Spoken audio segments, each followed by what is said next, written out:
Senior doctors at major hospitals in South Korea began submitting their resignations en masse Monday in support of medical interns and residents who have been on a strike for 5 weeks over the government's push to sharply increase medical school admissions.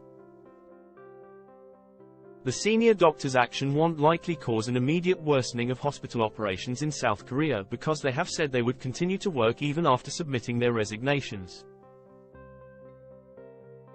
But prospects for an early end to the medical impasse were also dim, as the doctors' planned action comes after President Yoon Suk-yeol called for talks with doctors while suggesting a possible softening of punitive steps against the striking junior doctors. About 12,000 interns and medical residents have faced impending suspensions of their licenses over their refusal to end their strikes, which have caused hundreds of cancelled surgeries and other treatments at their hospitals. They opposed the government's plan to increase the country's medical school admission cap by 2/3, saying schools can't handle such a steep increase in students and that it would eventually hurt South Korea's medical services. But officials say more doctors are urgently needed because South Korea has a rapidly aging population and its doctor-to-population ratio is one of the lowest in the developed world. In a meeting with ruling party leader Han Dong-hoon on Sunday, representatives of medical professors and doctors at some 40 university hospitals, where the junior doctors worked while training, expressed support for the striking doctors, saying the government's recruitment plan would collapse our country's medical system. Kim Chang-soo, head of the emergency committee at those universities, said Monday. Kim called Yoon's overture a positive step but said the current standoff between doctors and the government won't be resolved unless the government rolls back its recruitment plan. He said doctors at the universities were expected to stick to earlier plans to submit resignations voluntarily and cut back their working hours to 52 hours per week, the maximum weekly number of legal working hours. Observers say senior doctors have been grappling with excessive workloads after their juniors left their hospitals. If the government has an intention of withdrawing its plan or has an intention of considering it, we're ready to discuss all pending issues with the government before the public, Kim said.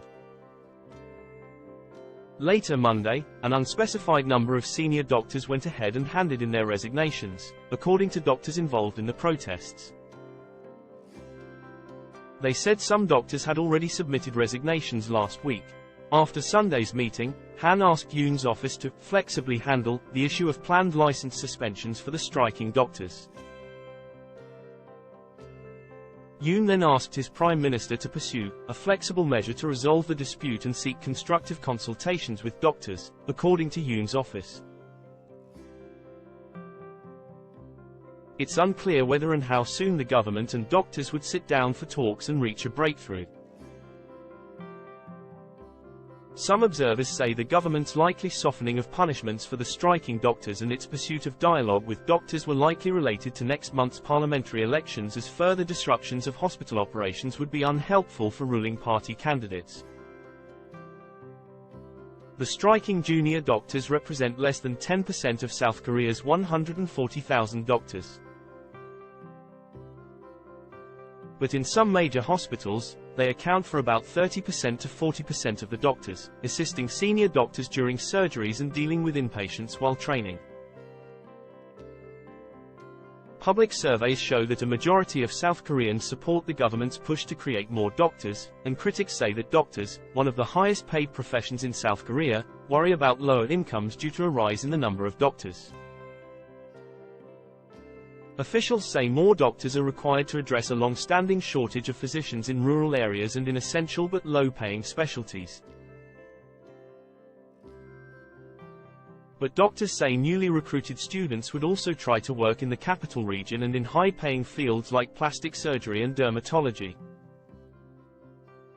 They say the government plan would also likely result in doctors performing unnecessary treatments due to increased competition.